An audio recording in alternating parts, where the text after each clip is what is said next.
Greetings, salutations, Eddie here, welcome back to my channel. And so today I have made a book tag. So let me just explain how I made this book tag.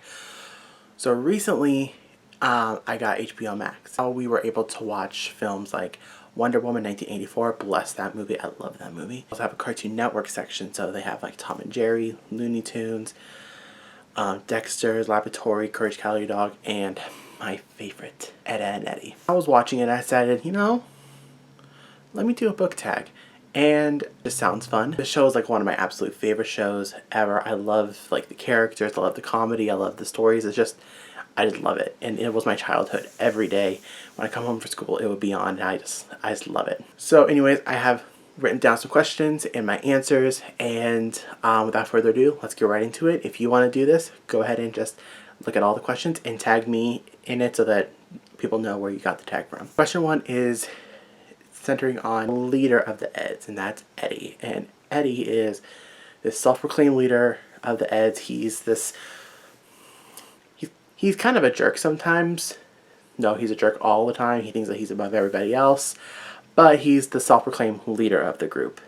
So the question is, who is your favorite leading character? I have 3 answers for this. So the first answer is obviously Cinder, because you know I love this world so much. So I have Lynn Cinder. I just really like her character development.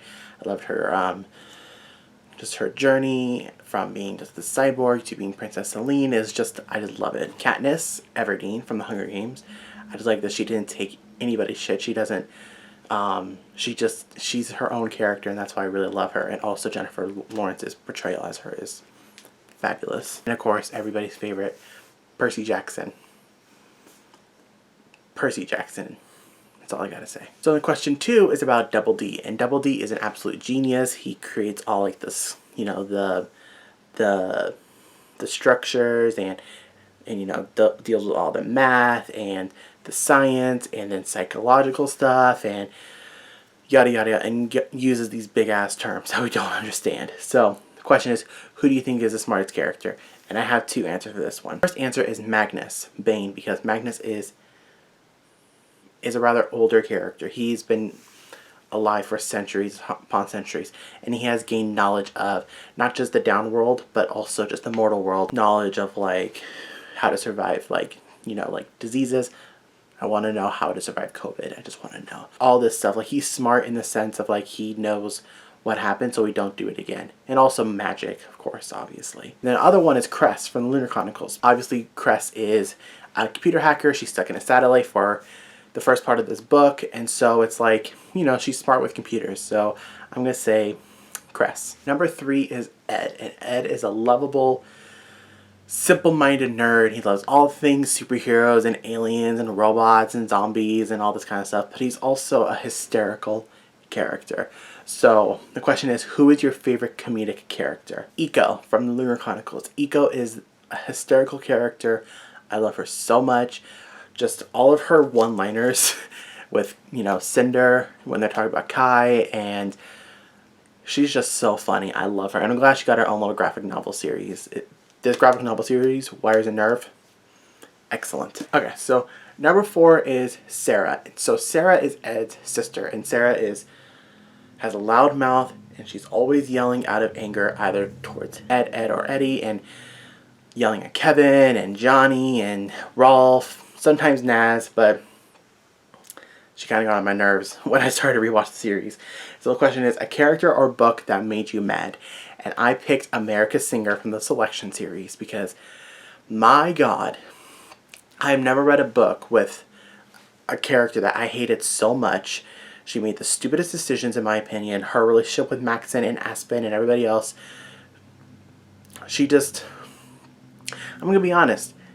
Had the selection not had America, I think I would have liked it, but I just didn't. Mainly because of her, because America, to me, was just probably one of the worst leading characters in all of YA literature. I hated her. Number 5 is Jimmy. And Jimmy, I'm speaking for myself, Jimmy annoyed me through the entire series. He didn't grow a backbone, didn't stand up for himself, just annoyed me throughout the series.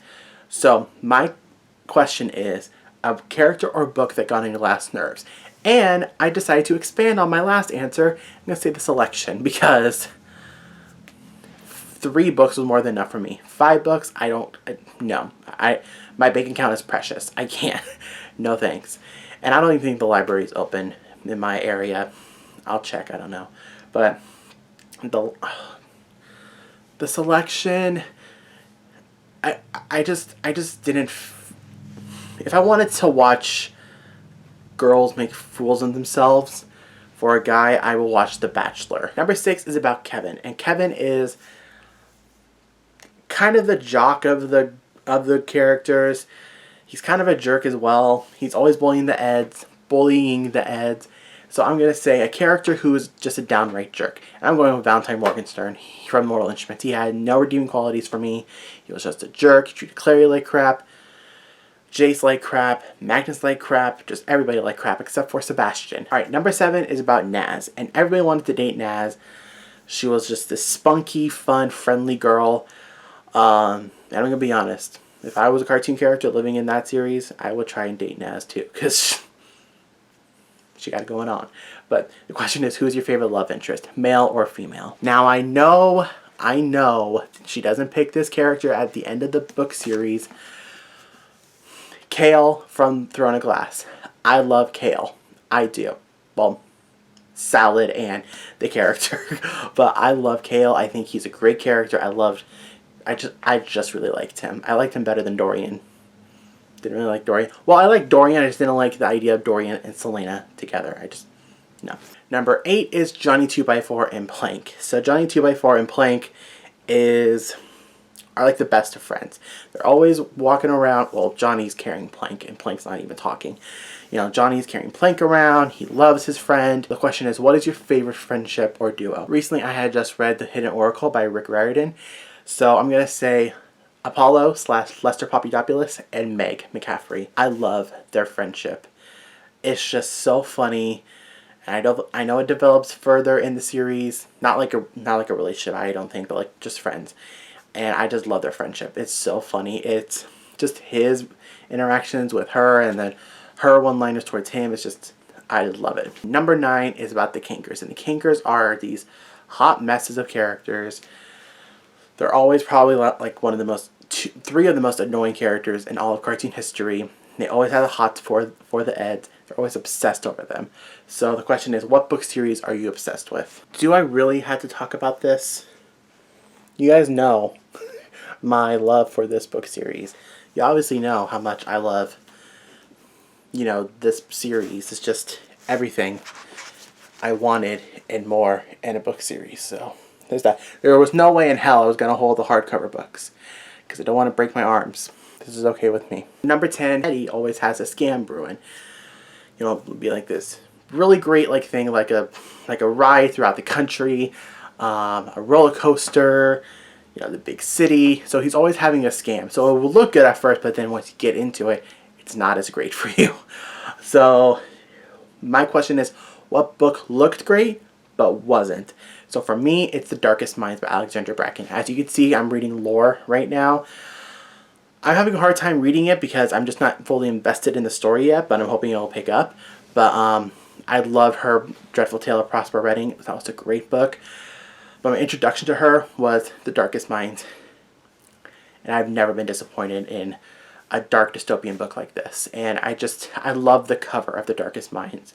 Or the whole trilogy, actually.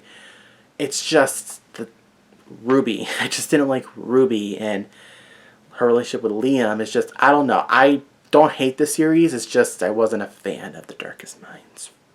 I honestly feel really bad because it's just, I heard it's like one of the best trilogies out there. But, Last question, number 11, the Jawbreakers. So the Jawbreakers are, in this series, these are like these giant ass things, like unreasonably gigantic.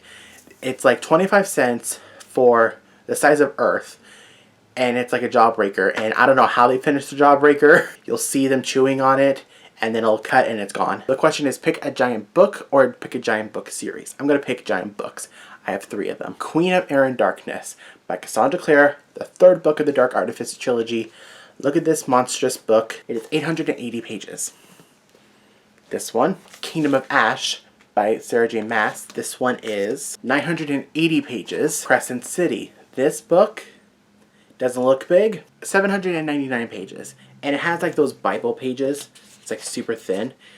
Yo, it's gonna take me a whole year to read. Anyways, that's gonna be it for me from today. If you guys enjoyed this video, please give it a big thumbs up. Comment down below your thoughts of these books and this tag. If you want to do this tag, go ahead and do it. Just tag me in it so I get credit, and also just so I can see your guys' response. And for more content, hit that subscribe button. I hope you guys are doing really safe, wearing your mask at all times when you go inside a store or whatever. Godspeed, God bless, and I will see everyone soon in my next video. Deuces.